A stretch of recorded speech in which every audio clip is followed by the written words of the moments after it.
Aku meletakkan boneka itu di samping tempat tidur putriku. Tetapi saat aku menoleh, aku melihat bekas luka muncul di leher putriku. Kemudian ibu dengan marah langsung melemparkan boneka itu ke lantai. Tanpa kami ketahui, akibat dari tindakan tersebut adalah mendatangkan bencana di kemudian hari. Karena boneka itu bukan sekadar boneka, tetapi terdapat roh jahat yang bersemayam di dalamnya. 5 tahun berlalu, putriku kini tumbuh besar secara bertahap, dan semua orang mulai melupakan boneka menyeramkan yang tersimpan di dalam lemari itu. Hingga suatu hari, kelereng putriku tidak sengaja jatuh dan menggelinding ke dalam lemari penyimpanan itu. Tanpa diduga, putriku mengeluarkan boneka itu lagi. Tetapi ada sesuatu yang aneh. 5 tahun yang lalu, rambut boneka itu masih sangat pendek.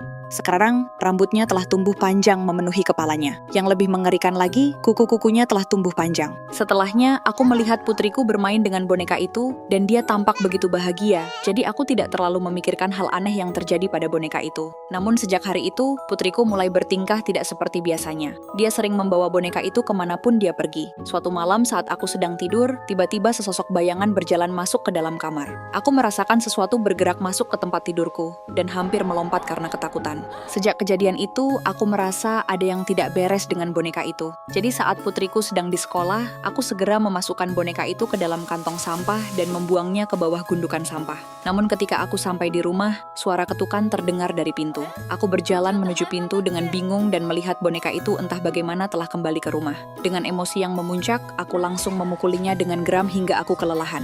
Setelah itu, aku menyadari sesuatu yang mengerikan. Boneka itu ternyata sedang duduk di tempat tidur putriku. Saat itulah aku tersadar bahwa aku telah memukuli putriku sendiri. Aku membeku, diam, dan terkejut ketakutan. Detik berikutnya, aku terbangun dari tidurku. Dan syukurlah itu semua hanyalah mimpi buruk. Namun tepat saat aku menarik napas lega, terdengar suara ketukan pintu yang tidak asing itu. Dengan gemetar, aku berjalan menghampiri pintu dan membukanya. Saat pintu terbuka, aku melihat boneka itu kini benar-benar telah kembali.